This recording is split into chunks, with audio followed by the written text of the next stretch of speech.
After studying this module, you shall be able to 1.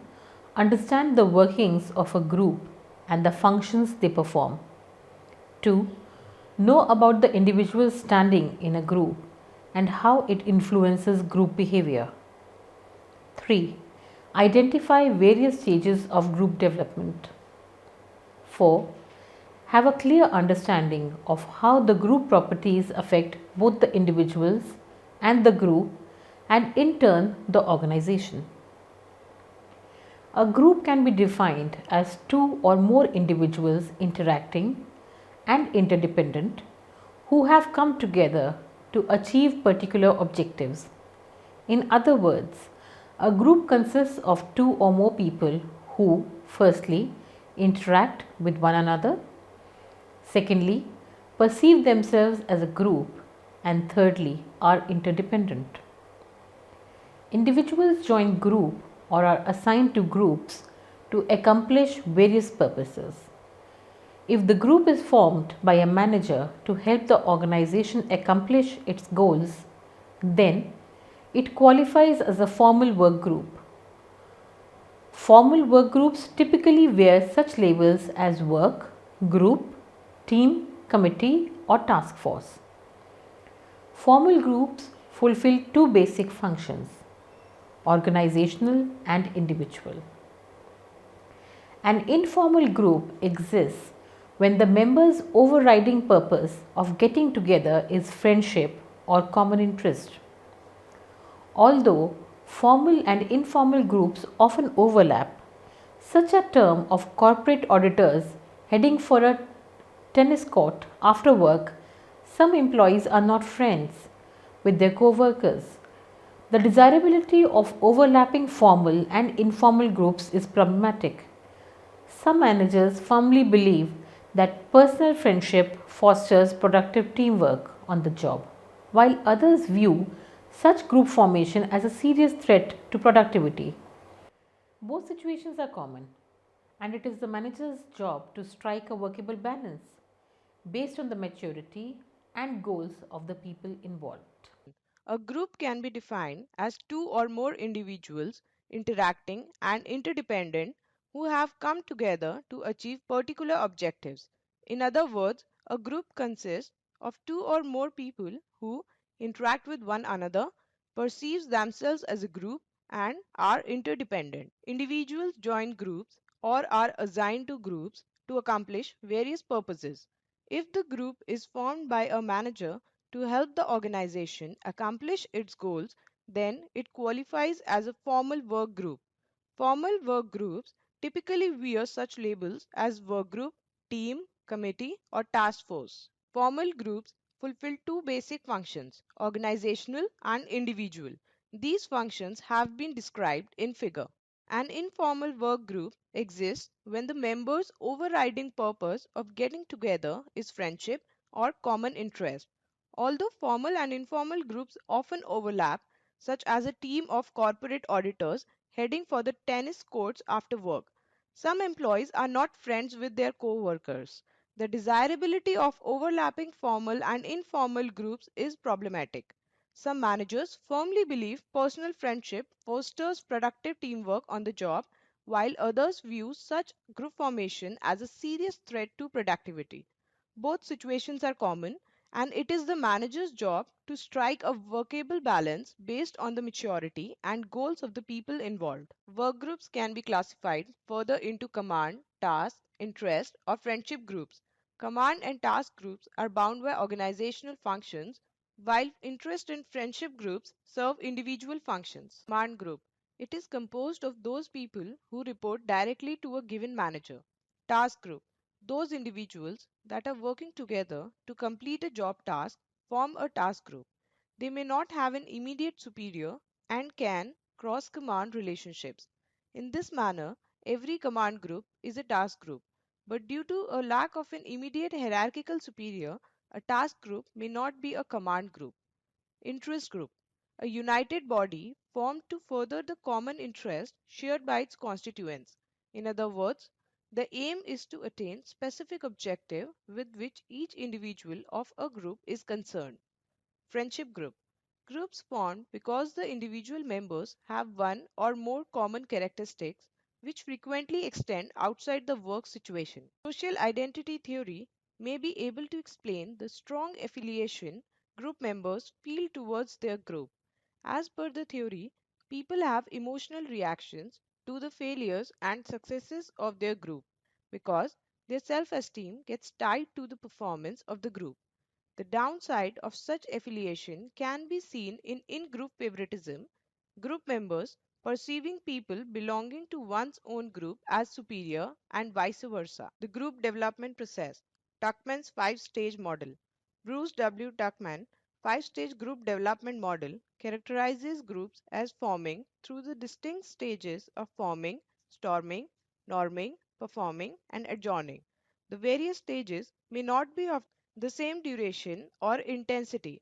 While there is a general agreement among theorists that group development does occur in stages, but they differ about the exact number, sequence, length, and number of those stages. Stage 1, forming. It can also be called the ice breaking stage. It is characterized by a great deal of uncertainty about the group's purpose, structure, and leadership. Mutual trust is low, and there is a good deal of holding back to see who takes charge and how. If the former leader does not assert his or her authority, an emergent leader will eventually step in to fulfill the group's need for leadership and direction. Leaders typically mistake this honeymoon period as a mandate for permanent control, but later problems may force a leadership change. Stage 2, storming. In this stage, the group members resist the restraints the group imposes on their individuality. Individuals test the leader's policies and assumptions as they try to determine how they fit into the power structure. Subgroups take shape and subtle forms of rebellion show up. After this stage, the group emerges with a clearer hierarchical structure. Stage 3, norming. This stage is complete when the group structure solidifies and the group has assimilated common set of expectations of what defines correct group member behavior. A feeling of team spirit is experienced because members believe they have found their proper roles. Group cohesiveness, defined as the we feeling that binds members of a group together, is the principal byproduct of stage 3. Stage 4, performing. Activity during this vital stage is focused on solving task problems. There is a climate of open communication, strong cooperation, and helping behavior. Conflicts and job boundary disputes are handled constructively and efficiently. Cohesiveness and personal commitment to group goals help the group achieve more than could any one individual acting alone. Group energy has moved from knowing one another to performing the task at hand. For permanent groups, performing is the last stage of development, while for teams, groups, or task force that have a limited task to perform, adjourning is the last stage. Stage 5, adjourning. This stage was added to the original four-stage model in 1977 by Tuckman jointly with Mary N. Jensen. This stage is characterized by preparation for disbanding. Wrapping up activities are a focus. Some group members are upbeat about the success of the group, while others are sad about the loss of camaraderie. The five-stage model assumes that the group becomes more effective as it develops through the stages, although this process seems to be more complex. Some groups are driven by conflict, which under some conditions may lead to high group performance. In such cases, a group in stage 2 might outperform a group which is in stage 3 or 4. Another aspect that this model ignores is the organizational context. Sometimes the organizational context may provide the leaders, norms, task definitions, and resources that the group needs to perform. In such cases, the stages may not be needed as the model predicts. Gersic's punctuated equilibrium model for temporary groups with deadlines. This model suggests that temporary groups have their own sequence of actions. Group direction is set in the first meeting. Through this meeting, the group's direction and then a framework of behavior patterns and assumptions through which the group will approach its project emerges. This first phase is one of inertia. This formation, once set, is solidified and is unlikely to change. This is the period of inertia. The group tends to be locked in one course of action and is unable to act upon any new insights that may have appeared in this phase. A transition occurs at the end of this phase, exactly after half of the allotted time has passed. One of the most interesting discoveries made in studies of groups was that each group experiences its transition at exactly midway between its first meeting and its official deadline. This transition happened precisely at this point, regardless how much time a group is allotted. This transition acts as a period of heightened awareness of the approaching deadline. The transition initiates major changes. This transition marks the end of phase 1 and the beginning of phase 2 with a new outlook and dropping of old patterns and a burst of changes. A second phase of inertia follows, set on a new path. The group executes the insights gained in the transition period. The last meeting is characterized by markedly accelerated activity. The last meeting is characterized by a final burst of activity to finish its work. It must be kept in mind that this sequence applies only to those temporary groups who work under an assigned deadline. Group properties. All groups have properties that can help us explain and predict the group and its members' behavior. These properties shape not only how group members behave but also how the group performs overall. Some of these properties are described below. Roles.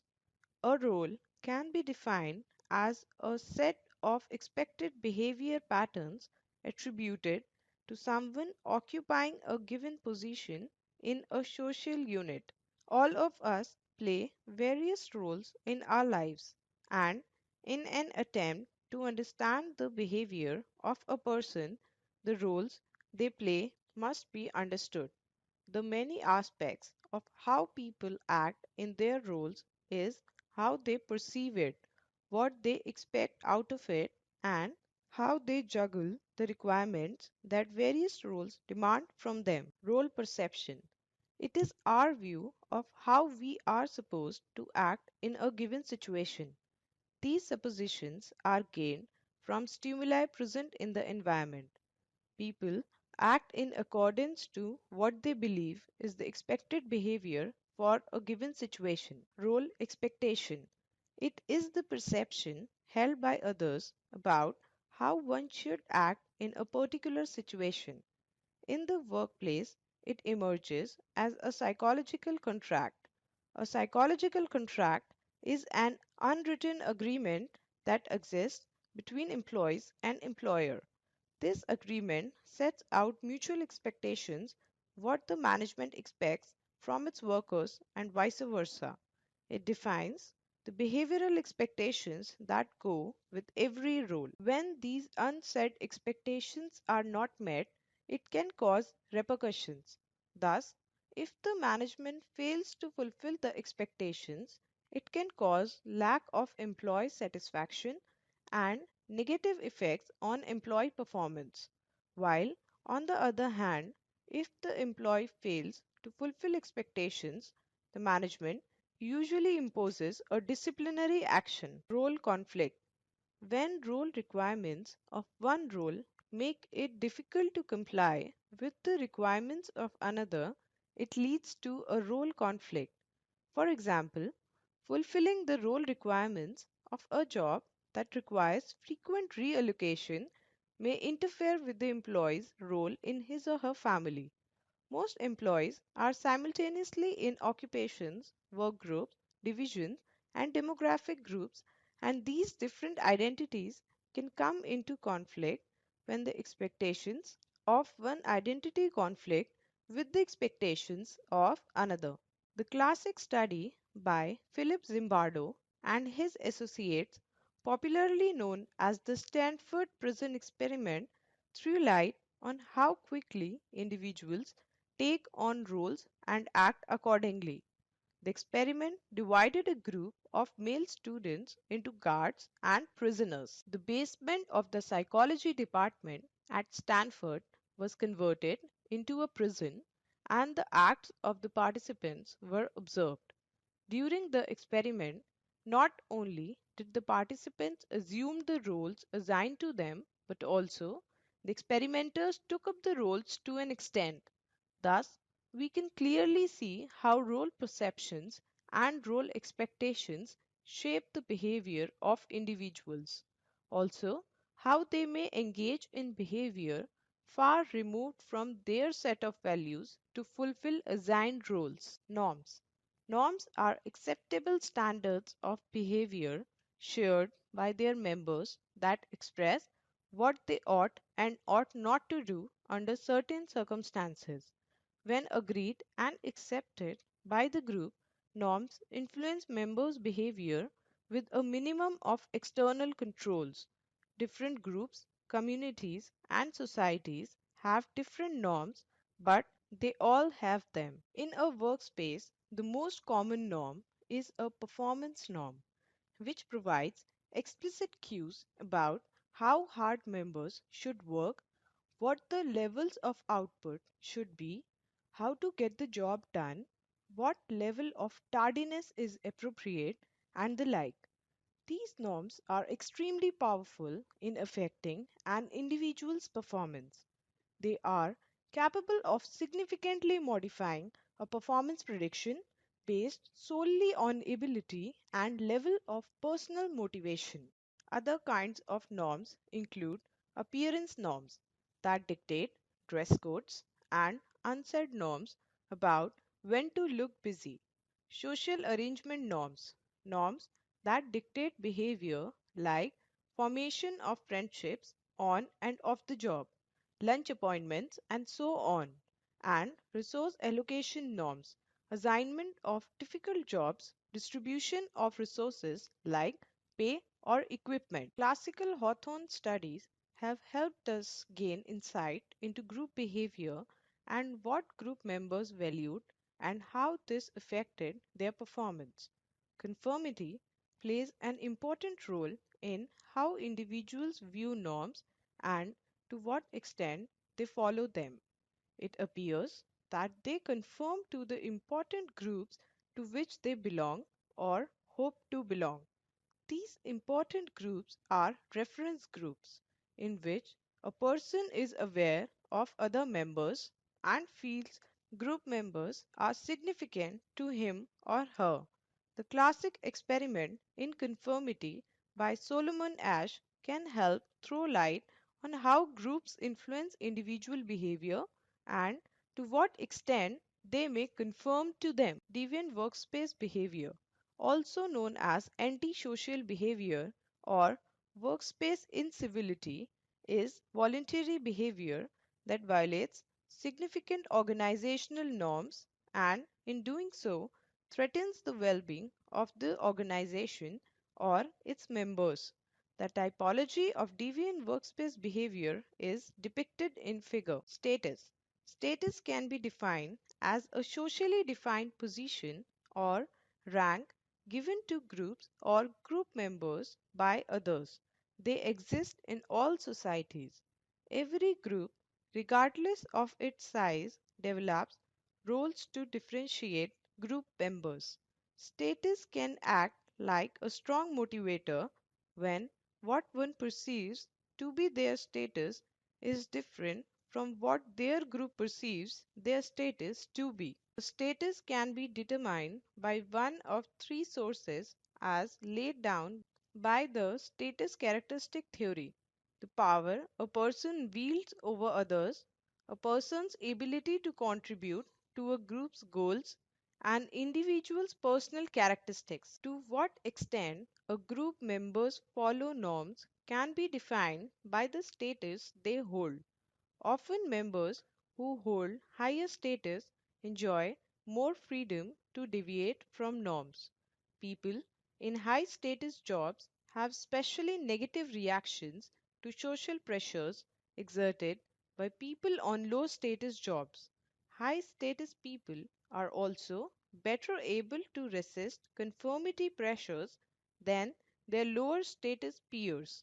High status people also tend to be more assertive group members. Status differentials also tend to inhibit diversity of ideas as the low status group members participate in discussions less actively. For status to be effectively accepted, the status has to be perceived as reasonable. Thus, if for example, when an employee is promoted because of their contribution to the sales of the company, this will be perceived as equitable. Although, if the promotion happened because of their relationship with a member of the board, will be seen as unjust. Perceived inequity creates disequilibrium. Size. The effect that group size has on group performance is varied. It can be different for different aspects of performance. For example, evidence indicates that smaller groups are faster at completing tasks than larger ones, and that individuals perform better in smaller groups than in larger ones. Although, when problem solving is concerned, larger groups are better than smaller ones.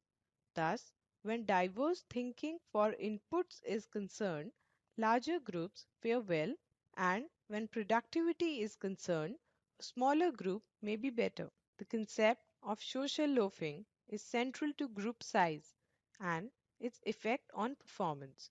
It can be defined as the tendency for individuals to expend less effort when working in collective groups. Max Ringelmann's research in the late 1920s sheds light on the same. Dispersion of responsibility and perceived inequity of work done may be the causes of social loafing.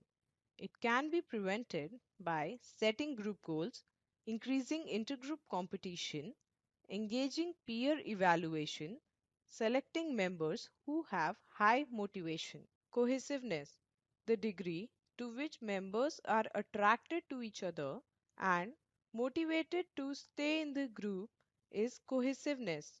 It has a direct impact on productivity. Since small groups have room for more interactions, they tend to be more productive. Performance related norms, when added to a cohesive group, lead to high productivity, while highly cohesive groups with low performance related norms are not productive. Even groups with low cohesiveness but strong performance related norms are more productive than the ones with weak performance related norms. Group decision making. Why must an organization engage in group decision making at all?